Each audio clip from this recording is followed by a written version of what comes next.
Today's lesson, we're going to discuss one of the most misunderstood topics in personal finance: how credit scores are calculated. Many consumers know their score. Very few consumers understand what actually creates that score. If you understand the factors behind your score, you'll be able to make smarter decisions and avoid many of the mistakes that keep people stuck. Let's begin. What is a credit score? A credit score is a numerical representation of the information found within your credit report. It is designed to help lenders evaluate risk. The higher the score, the lower the perceived risk. The lower the score, the higher the perceived risk. Credit scores do not measure whether you are a good person. They do not measure intelligence. They do not measure income. They simply evaluate how credit has been managed over time. Most consumers are familiar with scores ranging from approximately 300 to 850. The score itself is created using information reported by creditors to the credit bureaus. The score comes from the report. The report comes first. This is important because many consumers focus only on the score while ignoring the report that created it. The 5 major factors. Let's discuss the 5 major categories commonly associated with credit scoring. Payment history. Payment history is generally considered the most important factor. This category evaluates whether payments were made on time. Late payments can significantly impact a credit profile. Examples include 30-day late payments, 60-day late payments, 90-day late payments, collections, charge, offs, repossessions, foreclosures, bankruptcies. Think about it from a lender's perspective. The first question a lender asks is, does this person pay their obligations on time? A strong payment history demonstrates reliability. A weak payment history signals increased risk. One late payment can remain on a credit report for years. This is why protecting payment history should always be a priority.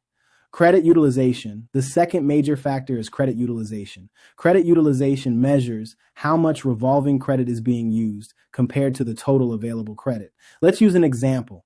Suppose you have a credit card with a limit of $1,000. If the balance is $100, your utilization is 10%. If the balance is $900, your utilization is 90%. Even if you make every payment on time, high utilization can negatively impact your score. Many consumers believe carrying a balance helps their credit. That is not necessarily true. Credit scoring models generally favor lower utilization. Lower utilization may indicate responsible credit management. Higher utilization may suggest increased borrowing risk. This is one of the fastest areas where scores can change. Length of credit history. The third factor is the length of credit history. This category examines how long credit accounts have existed. Generally speaking, older accounts help establish stability. A person with 10 years of credit history may appear less risky than someone with only 6 months of history.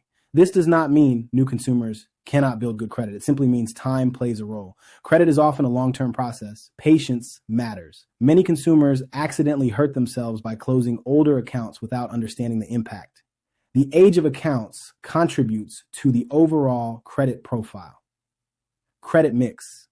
The fourth factor is credit mix. Credit scoring models may consider the variety of accounts being managed. Examples include credit cards, auto loans, mortgages, student loans, personal loans. A consumer who has successfully managed different types of credit may appear less risky than someone with only one type of account. However, consumers should never open accounts solely to improve credit mix. Every account should have a legitimate purpose. Credit mix is generally less important than payment history and utilization. New credit. The fifth factor is new credit. This category looks at recently opened accounts and recent credit inquiries. Whenever a consumer applies for credit, a lender may review the credit report. This review may create a hard inquiry. Occasional inquiries are normal. However, multiple inquiries within a short period can signal elevated risk. Similarly, opening several new accounts at once may impact a score. From a lender's perspective, numerous new accounts can suggest financial stress or aggressive borrowing behavior. This is why consumers should be strategic when applying for credit. Common myths. Let's discuss a few common myths. Myth number 1, checking your own credit hurts your score. False. Consumer credit reviews generally do not affect scores. Myth number 2. Carrying a balance helps your score. Not necessarily. Lower utilization is generally viewed more favorably than high utilization. Myth number 3. Income determines credit scores. False. A person can earn a high income and have poor credit. A person can earn a modest income and have excellent credit. Income and credit scores are separate concepts. Myth number 4. Paying a collection automatically increases your score. Not always. Every credit profile is different. Consumers should understand their situation before making assumptions. The credit report drives the score. This is one of the most important concepts in today's lesson. Your score is a reflection of information reported on your credit report. If information changes on the report, the score may change. If utilization changes, the score may change. If new accounts appear, the score may change. If late payments are reported, the score may change. The report creates the score.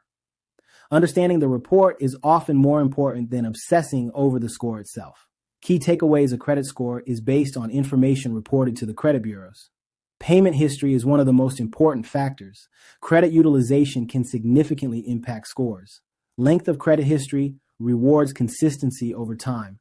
Credit mix evaluates different account types.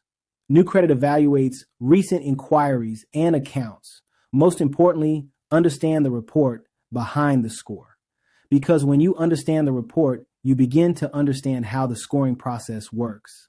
Thank you for joining us for Lesson 2 of the EzCreditpr Academy.